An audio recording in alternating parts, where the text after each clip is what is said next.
তুমি হাত তুলে বলবে, আর আমি আমার আল্লাহকে হাত তুলে বলবো যদি মুহাম্মাদের ধর্ম সত্য হয় তাহলে তুমি ধ্বংস হয়ে যাও, আর তোমার ধর্ম যদি সত্য হয় মুহাম্মদ ধ্বংস হয়ে যাবে।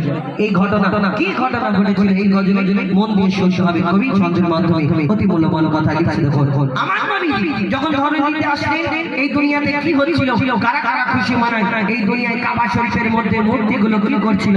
কবি ছন্দের মাধ্যমে লিখছে। দেখুন আমার নবীর আবির্ভাবে ঝুঁকে গেল ত্রিভুবন, আমার নবীর আবির্ভাবে ঝুঁকে গেল ত্রিভুবন, তার কোনো গানে আল্লাহ মাহবুব দরুদ পড়ে সর্বক্ষণ। আমার নবীর আবির্ভাবে ঝুঁকে গেল ত্রিভুবন, তার কোনো গানে আল্লাহ মাহবুব দরুদ পড়ে সর্বক্ষণ। ইবলিস শুধু কেঁদেছিল, ইবলিস শুধু কেঁদেছিল, সিজদায় সেদিন ঝুঁকলো না। আল্লাহ ছাড়া ঝুঁকে গেল সারা জামানা, আল্লাহ ছাড়া ঝুঁকে গেল সারা জামানা।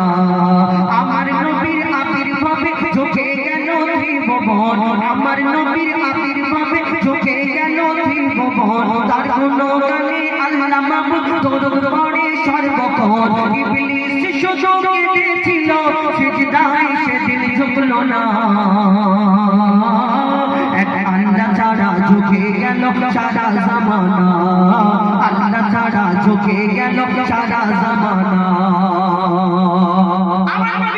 আশার খুশিতে আগমনের খুশিতে দুনিয়াতে কি হয় কবি ছন্দের মাধ্যমে আরো কি লিখছে। দেখো ও তার রূপ চেহারার আরেক জোড়া সৃষ্টি করে খোদা, ও তার রূপ চেহারার আরেক জোড়া সৃষ্টি করে খোদা, খোদা নিজেই করে প্রেমে পড়ে নামটাকে তার মুস্তাফা, খোদা নিজেই করে প্রেমে পড়ে নামটাকে তার মুস্তাফা।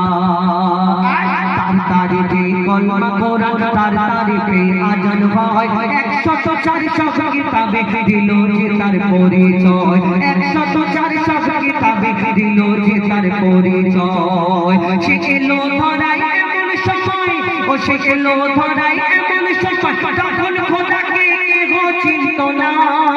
পাথরকে সব খোদা ভেবে করতো তখন প্রার্থনা, পাথরকে সব খোদা ভেবে করতো তখন প্রার্থনা। 360 মূর্তি ছিল ইব্রাহিমের কাবাতে, 360 মূর্তি ছিল ইব্রাহিমের কাবাতে। আমার নবীর আসার পরে চির ধরে সব মূর্তিতে, আমার নবীর আসার পরে চির ধরে সব মূর্তিতে। ওই মূর্তিগুলো সাক্ষী দিল, ওই মূর্তিগুলো